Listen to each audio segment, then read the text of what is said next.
Assalamualaikum. Bertemu lagi bersama Cikgu Zanita dalam Bahasa Melayu tahun 1. Hari ini Cikgu akan terangkan tentang kata kerja pasif. Kata kerja pasif ialah kata kerja hasil perubahan ayat aktif menjadi ayat pasif. Contoh, Azura membaca buku. Azura membaca buku merupakan ayat aktif. Sekarang, cikgu akan tukarkan ayat aktif menjadi ayat pasif. Buku dibaca oleh Azura.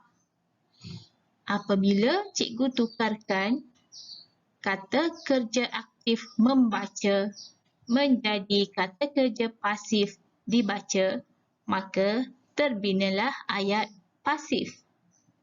Kata kerja pasif berawalan di hendaklah diikuti kata sendi oleh.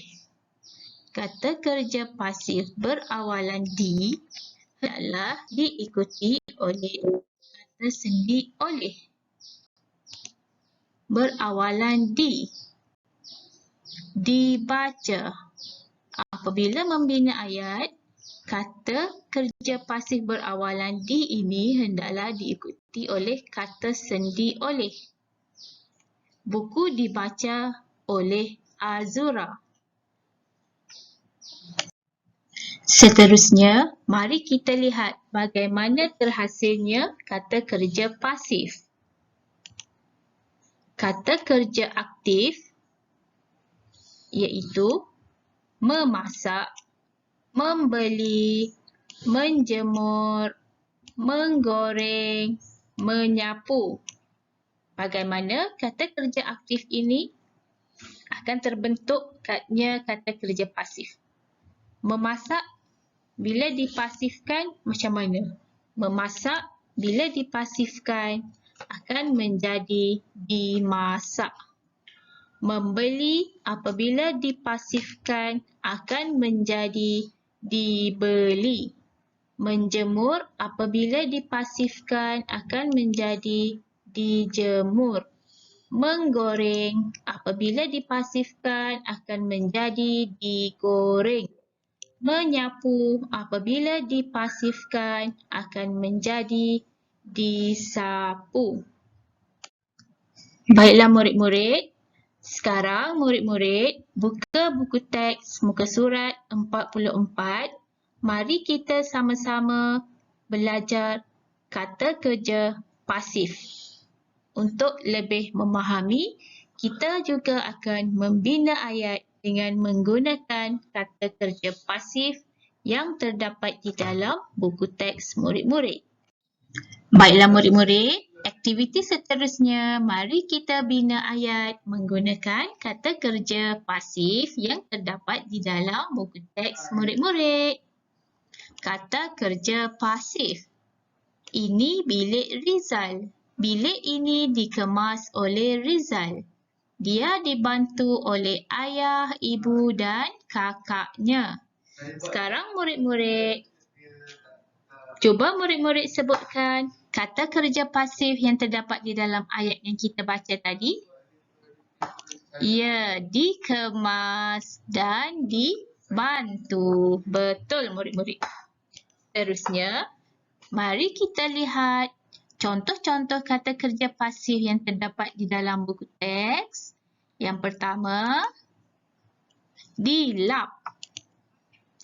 Yang kedua, disusun. Yang ketiga, ditukar.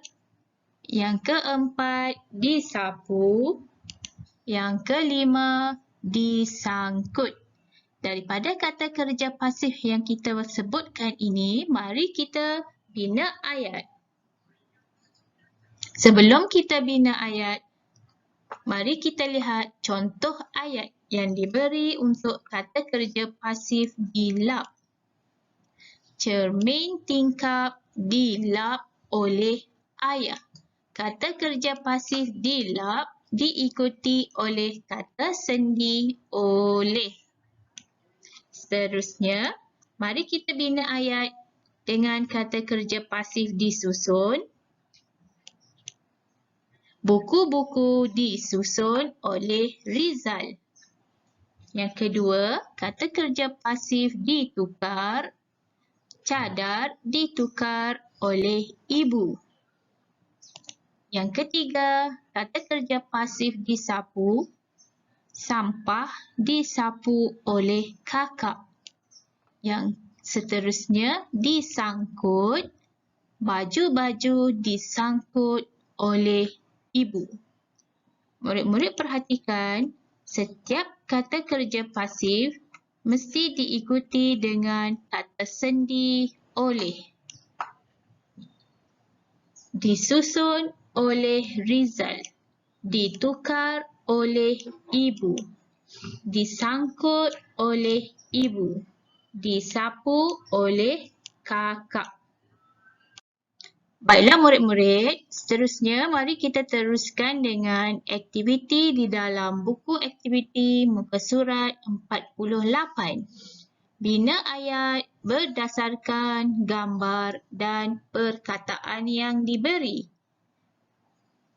Gambar nombor 1, bilik air ini, perkataan yang diberi, kata kerja pasif dihias.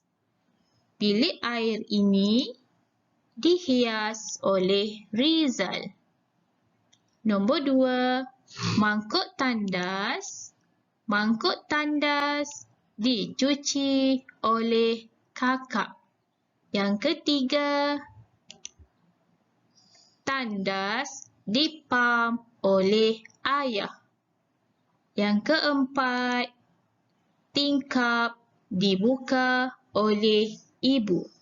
Pastikan permulaan ayat huruf besar di hujung ayat noktah.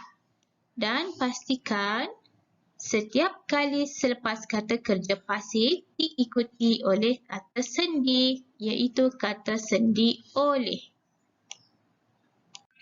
Cikgu harap murid-murid boleh faham tentang tajuk kita hari ini, iaitu kata kerja pasif. Sehingga kita berjumpa lagi. Terima kasih.